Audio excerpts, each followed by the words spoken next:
All right, good morning. We're here back at County Soccer Complex here in Des Moines.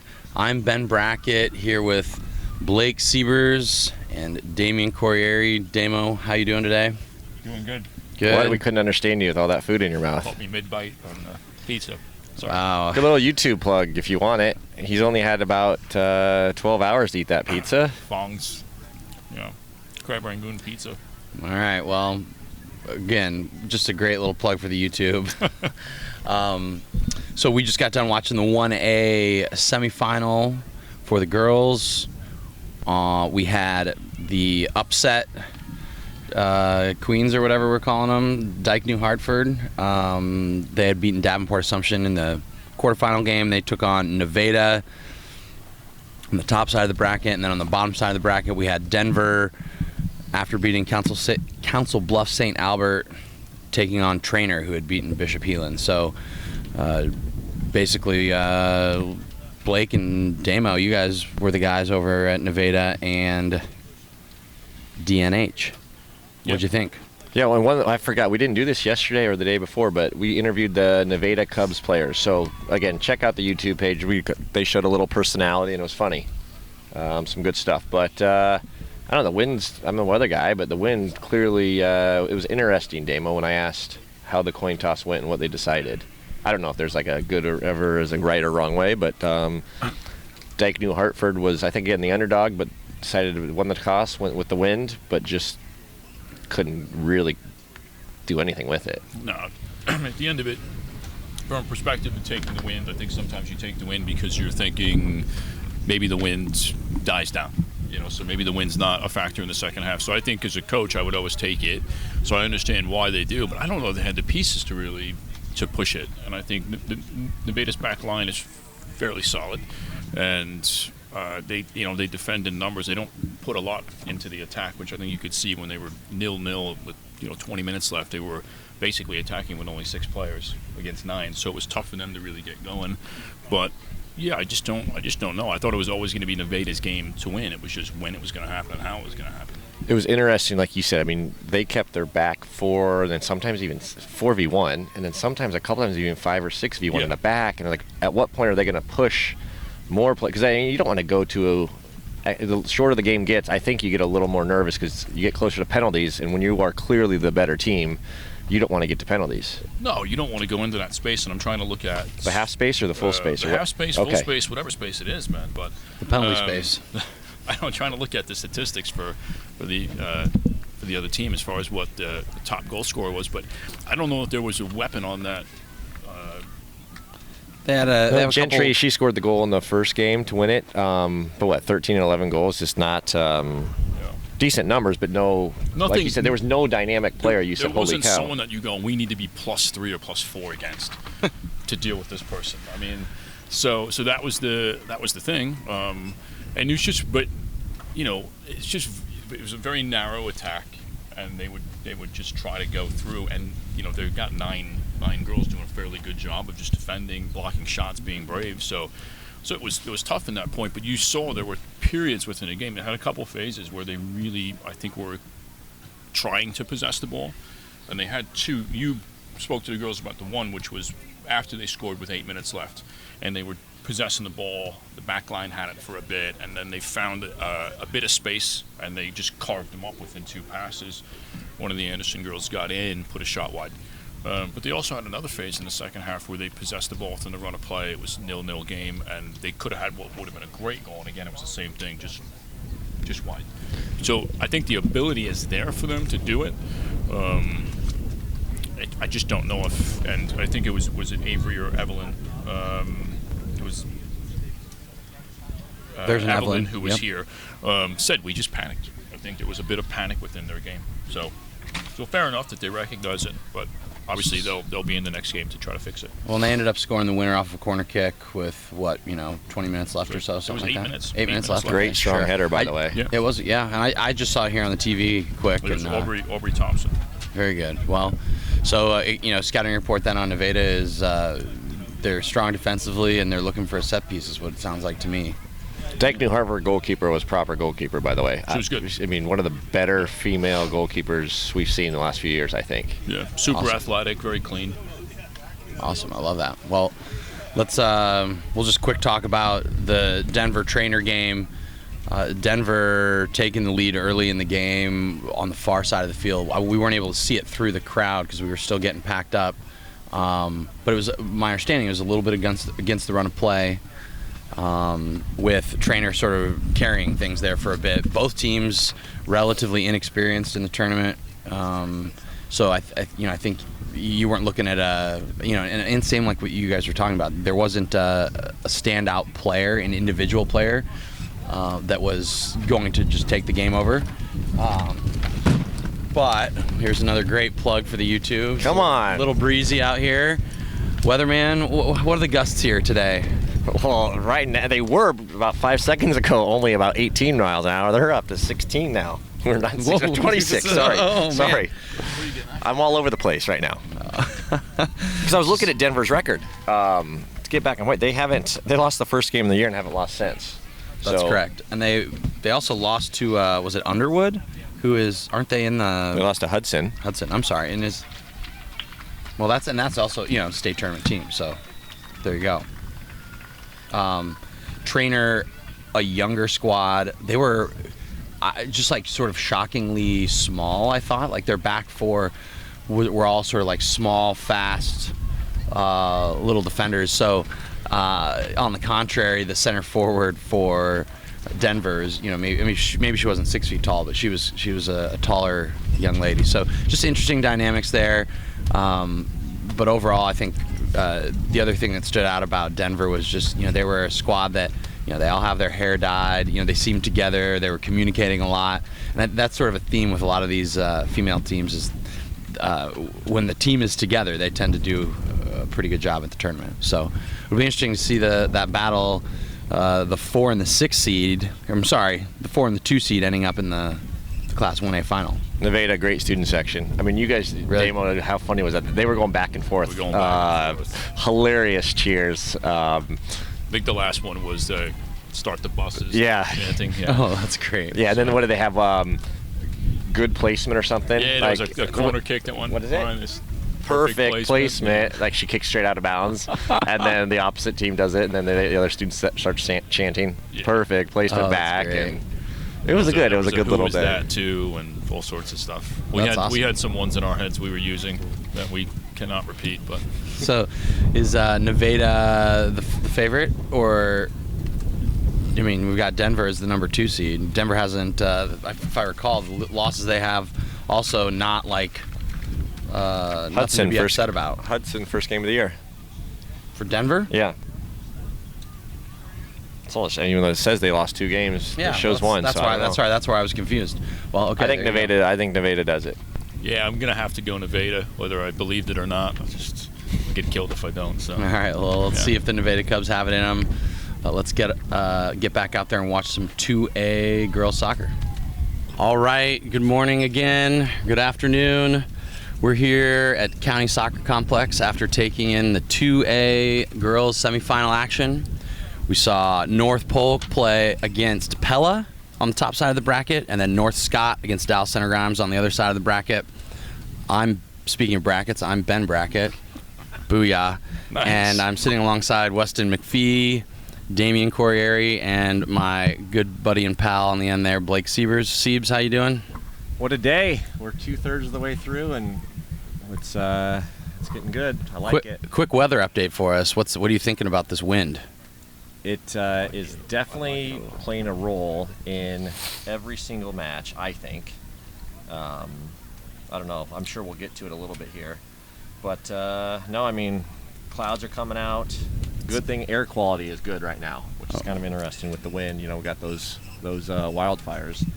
But 14 miles per hour. The winds right now out of the southeast, so that's why the wind quality is moderate. Very good. 4, Thank you, Blake. That's excellent. Excellent reporting. So let's. I read the sun. I read the clouds. All right. Well, let's just talk to you and Damo quick about North Polk Pella. That was the game that you guys hung out for. What was I know it ended 1-0 for North Polk, and I heard it was a really good goal, but what was the game like? Well, it actually ended 2-0. Did it? Okay, sorry. Nice to test us, though. We like that. Yeah. Well, that's what we're here for. Yeah. I know, first half, kind of like bland, I thought. Just nothing. If you didn't watch the first half, you didn't miss a whole lot. Yeah, there was some moments. There was some players on North Polk that kind of like had some opportunities. Was it Addison Flynn? Yeah, had a couple. She was, just really, she using her pace, athleticism to kind of create for herself. But yeah, otherwise not much in it. And as far as the first half went. Yeah. So in I don't know, the old the Pella. The Warner, Dutch? the Warner, the Warner, the Abby Warner. Forward midfielder, kind of played a little bit. She was, I think, like dynamic, good. And then second half kicks off. North Polk gets the wind, which again played a role. And I don't know, the first, they kept having strikes from 30 yards out, which everybody's like, oh, it's gonna go, like routine for the goalkeeper. I thought just wasn't much in it, was it? Yeah, until the one hit. And Yeah, it was like, Adio just finally put her foot through the ball and actually hit a struck it properly, and guess where it goes?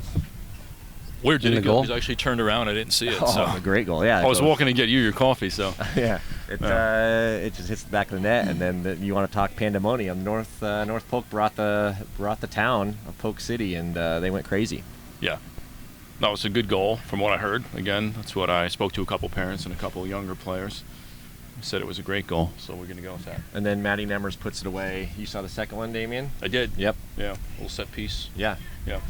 Far post. Good. I don't know if it's a talking point or not, but Abby Bell plays a little bit in the second half. First half. Did not play at all in the second. She did get in. She did in the first, yeah. So a bit of background there. Did do a little bit of research, and it was just a thing from the trainers. They wanted to keep her moving a little bit, get some flexibility in that. So that was by design. So good collaboration there between the staff and the athletic trainers. It seems like we laugh, right? That we laugh at those players that warm up for 40 minutes and never get in. She warmed up for 70 minutes and played for 8. So I've definitely done that before, but it wasn't because they were trying to keep me warm. Yeah. Okay, so North Polk, the Comets with the victors, their first trip to state title game in ever. Is that correct? I think so. Let's look at the notes here. Yeah. Well, so stark contrast. We got Dow Center Grimes winning their game, and they are certainly no stranger to the final, are they? Weston and I watched that game, albeit separately. So I don't know. Let's just dive in here. Wes, what'd you think? DCG 1-0 winners against North Scott.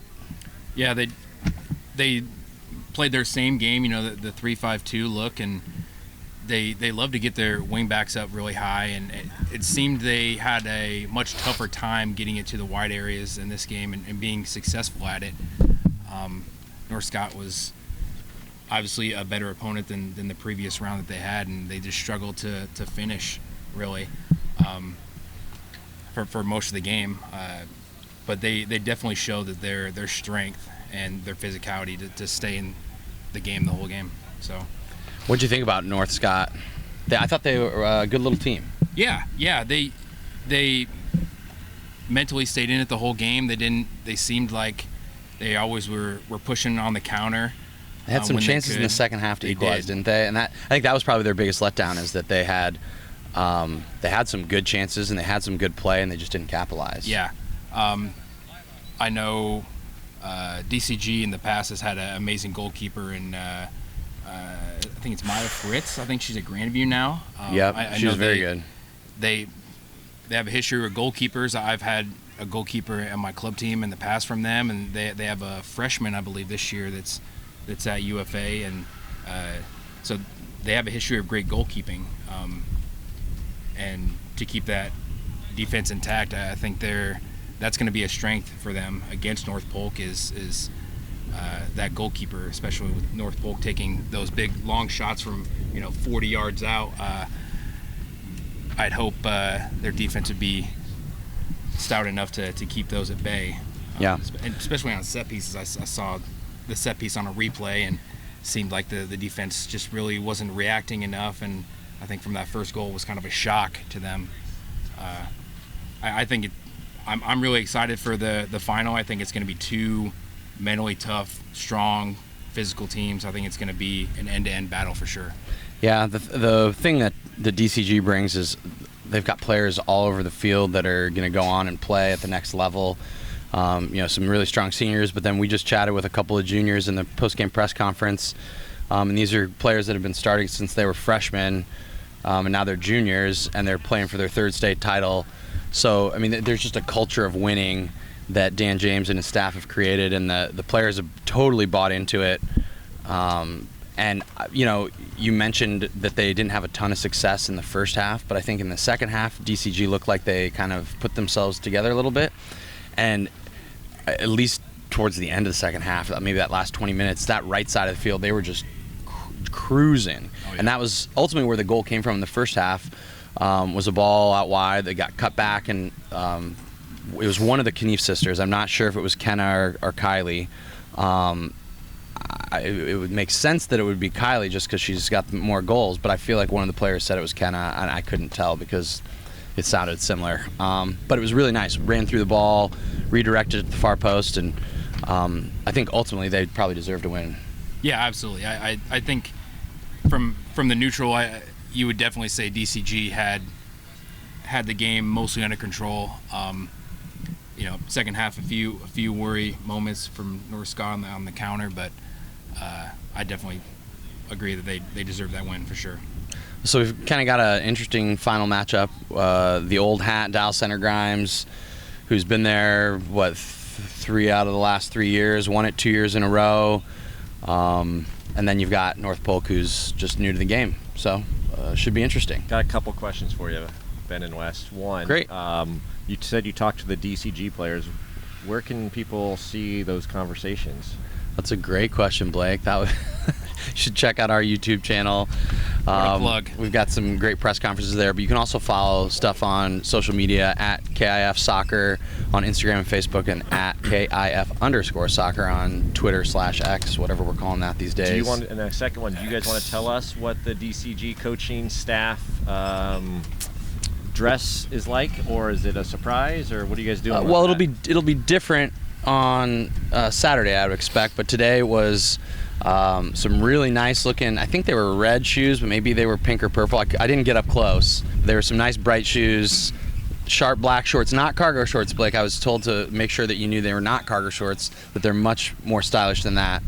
They had nice gray polos and some slick black hats. They looked good, but a little more muted. It's not as colorful as they have been in the past, but and not as much camo as in the past. So like we could definitely see them. They weren't hiding. Yeah, they brought hiding in the trees. Right.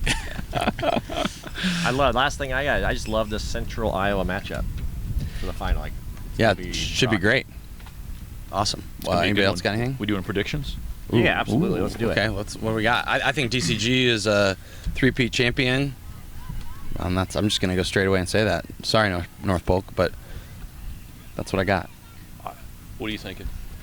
I haven't seen DCG play at all this year. I saw both North Polk games, so I don't know. Do I just ride that, or? I'm riding with North Polk. Okay, I'll go with you. I'm gonna go with. Wes going to have a. Wes, you better take my side here. I'm going to go with a hopefully 48 hours. Not hopefully, I'm a neutral, but a 48-hour fresh Abby Bell, and team feeding off a passionate coach, and they squeak one out in a championship game. I'm going to go on Ben's side. Yeah, good man, Wes. Shocker. Yeah, well, I think North Polk definitely has brought the energy this year, and you can see it even from their quarterfinal round. They came down from, was it 0-2? Yep. And won 3-2. And Coach Francis is bringing the energy, and so are the fans. But I just think that experience of mentality of 3 consecutive years doing that battle, and all their players playing the same kind of system throughout the years, and they have a history of good goalkeeping. I think DCG is gonna do the three-peat. I agree with you. Regardless, it's going to be a fun game. It's going to be a good and, one. Yeah, absolutely. It was also super fun as we were doing those post-game press conferences. Adio from North Polk and Neela Williamson from DCG shared a little hug and a chit-chat of just kind of like, hey, good game, super excited to play you. And so you'll have that stuff going on too, which I think it just makes it even more fun. So, do you think DCG's got to bring out the hype circle again? Oh, they're definitely the hype. have to. Yeah, for sure they will. They have to bring that energy back. Well, yeah, that'll be interesting to see if the hype if they can match the hype of North Polk. Yeah. Well, all right, we'll just have to see, won't we, Damo? Let's go watch some 3A soccer, and we'll talk to you soon. All right, closing out another exciting day at the girls' state soccer tournament. We just watched some 3A semifinal action. We had Waukee Northwest taking on My Valley Tigers on the top end of the bracket, and then on the bottom side of the bracket we had Bettendorf and Ankeny. I'm Ben Brackett. On the far left over there you've got Weston McPhee, and then next to him you've got Damien Corriere. Hi, Damo. And then of course the Titan Tactician here to my left, Matthew Sahag. Sahag, how you doing? I'm good, Ben, thanks. Yeah, great. Wes, how you doing? You good? Doing just fine. Damo? Living the dream. Love it. Good. I'm also well, in case you guys are wondering. Hey, how you doing? Let's just go ahead and talk about the game that you guys watched. I was the lone guy over there watching Ankeny and Bettendorf, but the number 1 seed Waukee Northwest and the Valley Tigers was a pretty compelling one to watch. And what'd you guys think? Where do you want to start? I mean, I can go ahead and start. I came in probably 10-15 minutes late to the game, but well, first of all, I can't believe you didn't watch that game. Those are your Valley Tigers, Ben. But they're better if I don't watch. I feel like I jinx them. Yeah. You just watch them in the final. Yeah. So, it went. Waukee Northwest went up 2-0, actually. So, you think that they've got the game under control? Valley went up 2-0. I was going to say, wait a minute. Yeah, Valley went up 2-0. I'm sorry, Valley went up 2-0. And so you think that Valley's got the game under control, but then Waukee Northwest storm back and make it 2-2, and the game goes into overtime. So the notable stuff that I saw was I saw Valley's second goal. I thought it was a great individual effort by Eleanor Stone. It wasn't really like kind of pretty good stuff before it, but Valley ends up sort of hooking it over with it, just like a long clearance, and it bounces, and Eleanor gets behind the Waukee Northwest player, just beats her in a foot race, and then kind of just gets it back across of her, and then a little bit off balance, and then kind of punches it just towards the far post when she gets into the end of the box. But total individual effort, and I think effort is the word I'd describe there. Just she kind of wills herself to score that goal. So that was a really cool moment. And then interesting, the final goal I think is really interesting. Damo and I were just watching it back and talking about it, but Valley scores on a corner kick. It's a great corner in by their senior Ella Anlicker, who drives the ball in, and it's just it's at probably about 8 feet in the air, right? And it's Vic, the goalkeeper for Waukee Northwest, is on the line, doesn't really come and get it. But what's interesting about it is if you look at the play and watch the video back, there's a huge hole between right in the 6-yard box, and Waukee Northwest is defending with a player 10 yards from where the kick is taken from, where Ella kicks it, and it's only Ella taking the kick. So it's not a situation where they might go short, right? Where you need a player out there, 2 players out there. And so what happens is the ball gets driven in. Eleanor Stone actually gets around the Waukee Northwest player and gets her foot on it and cuts it back right inside the 6-yard box. It's a great individual effort. Again, I think she's probably got to have a case for the player of the game because of that. Because I think a lot of times that ball will just go out of bounds. It was one of those where it's just it was up in the air, and you can kind of just, I can't get there and assume it. But she makes an effort to get around the Waukee Northwest player and basically take it from the end line and cut it back. So the problem is there's nobody for Waukee Northwest inside the 6-yard box. You're just kind of sitting playing zonally, and the Valley player takes the ball, just cleans up and puts it in the back of the net. And I think that the tactical adjustment that stops that is the player who is out basically marking Anlicker. If she just plays zonal in the box, or somebody does, the goal never happens. Yeah. But it's a great game winner. And then I got to give him credit for the celebration. That's one of the best celebrations. By the way, we've seen so far. Evan showed me that too, and we had a whole conversation about it. Me and the Western Illinois women's coach, Jose Primo, and we were going, "What is the deal with the girls?" And when they score, they stand in the same place and they celebrate. And these ladies, they ran over the sideline. It was awesome. I'm pretty sure. So Ella goes over to the sideline first. I'm pretty sure it was her dad that was like right next to her, and she like jumps, and it's almost like he's got her in like little headlock. It's like a full-on going down. dog pile. And then this other girl comes and just, tackles Ella, and then there's a huge dog pile. Best celebration we've seen, I think, so far. And of course, you got to meet that celebration's got to meet the moment. And it's a big win for the Tigers who go through the final. So knocking off much. So knocking off a team that they'd lost to earlier in the season. West Damo. I don't really know what's left. No, I'm just kidding. Yeah. Sorry, I'm excited about the result. I think there's some great stuff out of it. I'll tell you, notable. I thought the first goal that Valley scored. The first goal that Valley scored was a good goal. That's something that I think we're lacking within a lot of the youth games I see, particularly when the ball's in wide areas, getting people that want to make a run to the near post, get across the goalkeeper and get it. And that was Ella, just got in, little flick. So the first goal was a good goal. Second goal we've already talked about. Eleanor was a good goal. And then I think it's notable. You probably have to talk a little bit just because there's going to be some potential controversy on the two goals that Northwest scored.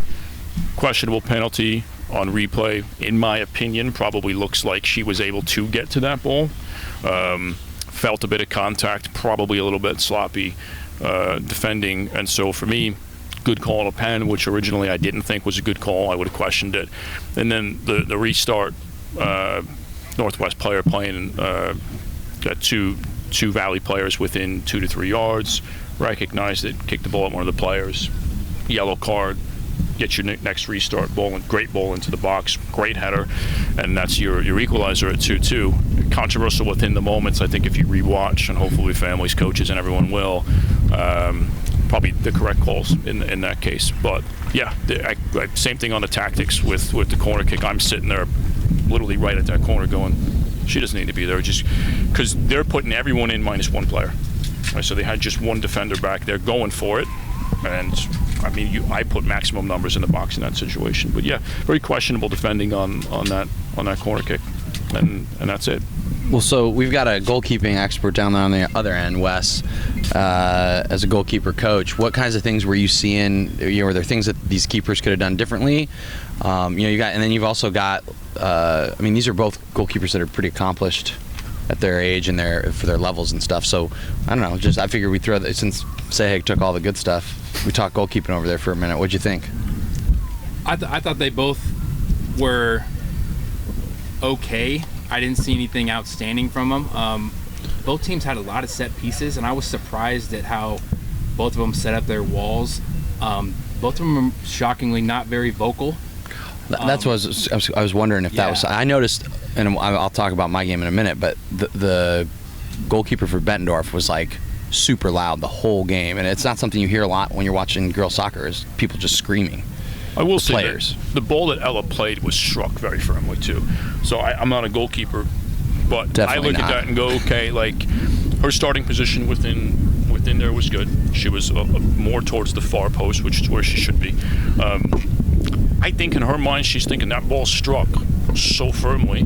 She's in a 3-goal situation, so there's 3 different goals that she's got to worry about. One is obviously the ball going through the 6-yard box in the first place, then your actual goal, and then the back post.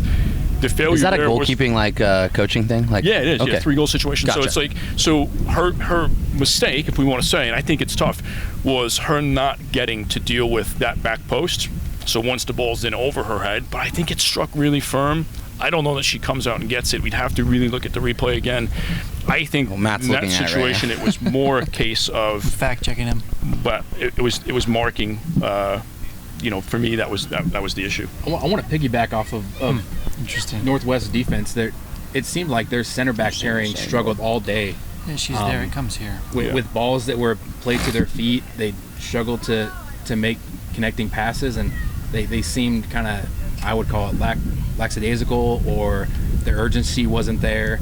I saw multiple times their right back, number 24, cross the entire formation to clean up just a ball that she did late in that. Yeah, she did a really good job of covering. I'm like, where are the center backs? Oh, they're just kind of jogging back together, and that really put a lot of pressure on their defense the whole game, and it shows in that set piece. They're just, the attention to detail wasn't there, the urgency wasn't there. It's overtime. A ball's going to be put into the box. You have to be awake. that kind of stuff. Yeah, I think that's an interesting point you make too, because we've seen some games where teams haven't maybe reacted to the moment quickly enough. Like, it's like, hey, guess what? There's 20 minutes left. You're down 1-0, and if you don't change it, your season's over. And there doesn't seem to be that urgency sometimes. It sounds like that may have been a little bit the case over there. And you don't want to make too much of it, but listen, they did have to have the emotion of coming from behind, playing an extra 20 minutes. Yep, for sure. Winning on penalties. Now they've got to come back, come from behind again. Yep. Go into the same situation, and that's when you say attention to detail. Details are massive, and when you switch off for a split second, those things are going to happen. And well, and how often do you see a team that goes into overtime, wins in penalties, turn around and kind of have a letdown the next game? I feel like it's not abnormal. And let's not forget too, Northwest had a good amount of chances to score in the first half too.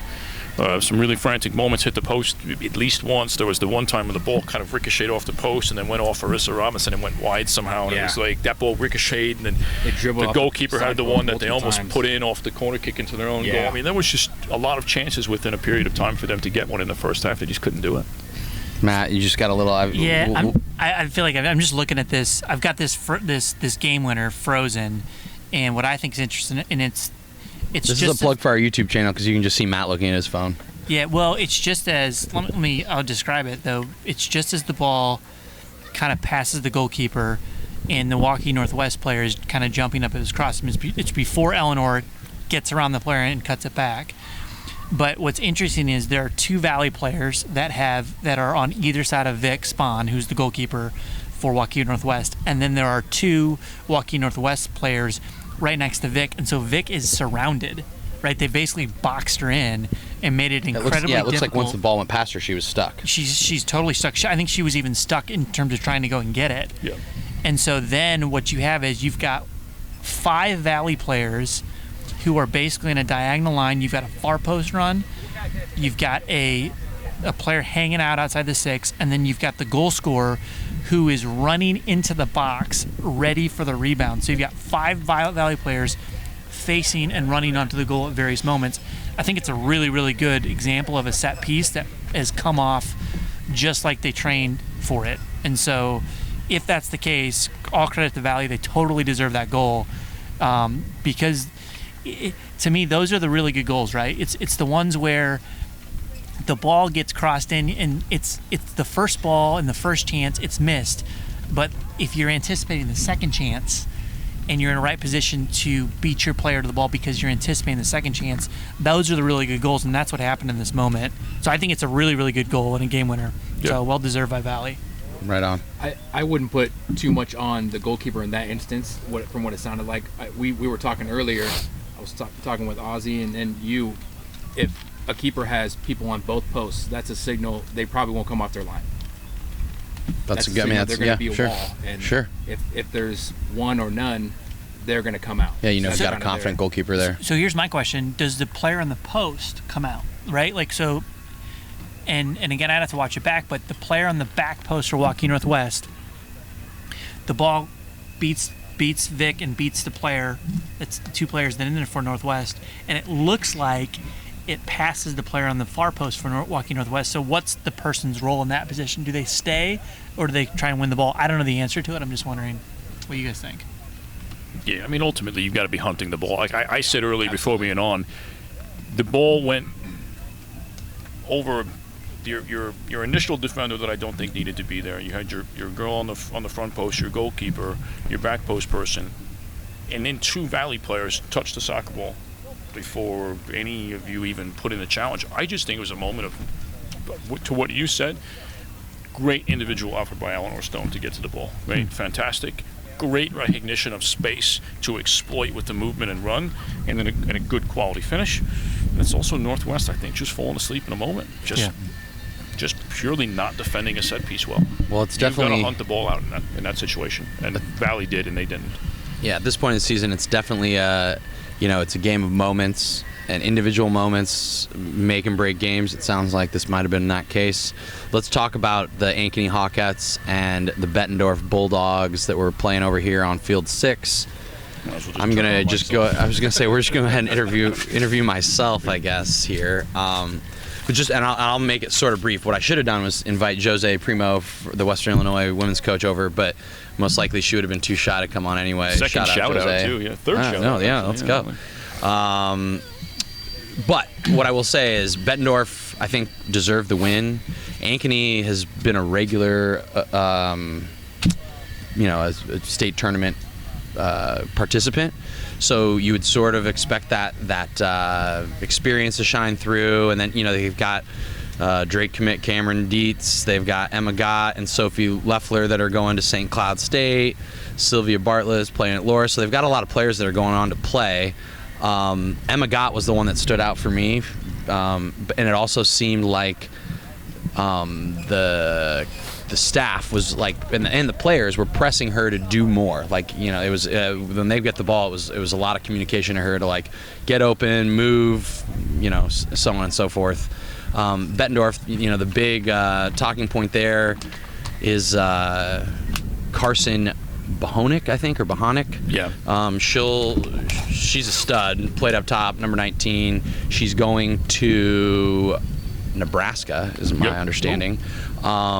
But she was definitely like whether or not she was the captain of the team, she was definitely the leader of the team, and you could tell like all game she's urging her teammates on and kind of firing people up. The first goal they scored is just a corner kick, zipped it into the near post. I couldn't tell you who scored it, but she did well to head it off the crossbar, bounces down, hits the goalkeeper in the back of the head and goes in. It was all like bang, bang, bang. So tough situation for the goalkeeper, but great first goal for Bettendorf. And really, I thought then Bettendorf carried the first half of play. We moved in the second half, and it's kind of all Ankeny, probably for 25 or 30 minutes straight, honestly. And they were their big, unfortunately, I guess, their biggest threat was off of the long throw. And again, they had Emma Gott kind of running back and forth, taking the long throw, and they did. You do it enough, right? You put pressure on that back four from Bettendorf, and all it takes is one little mistake, and that's what happened. Not a great goal, but manufactured from Ankeny's continual use of the long throw, and then they definitely had it set up where they're throwing it, flicking it on, and just trying to create mayhem. It's good stuff, and it's definitely something that you'd see at all levels of the game. But it seemed like that was truly like their main attacking threat was the long throw. And did they almost get one right after that too? They did. It was another long throw, beautiful flick, and it was clean through, and the player that's in on goal just sort of like split second late. They're going to come, so sorry, I didn't mean to. Was it clearance? Sorry, clearance. No. It was she just like she was there a split second early and missed it. Wow, Goes past her. Yeah, I mean it was, and it was one of those like maybe she lays out and gets something on it, right. But so there were probably 10 minutes left when that happened, and I'm sitting there going like, man, free soccer again, like overtime. Okay, like here we go. And Bettendorf, on the other hand, was not feeling that, and that Carson Bohonic plays a great ball in behind, and I believe it was the freshman number 13, Kaylin Stiles Pena. And I let's give her a shout out. Number 13, she was really good, holding the ball up and creating all sorts of problems. And Bettendorf, like they played some good soccer here and there, and a lot of times it was going through her and Carson. But Carson plays the ball in. I'm not sure if it was Kaylin or not. It was hard to see because I was at the other end, but she gets there first before the goalkeeper and kind of loops one up and over, and it bounces and sort of trickles in, and bedlam ensues. So okay, I'm getting the red light in the back of the theater here, telling me I need to shut it down. So thanks, Matt, for taking all that time up earlier and keeping my stuff nice and brief. There's three of us on one game.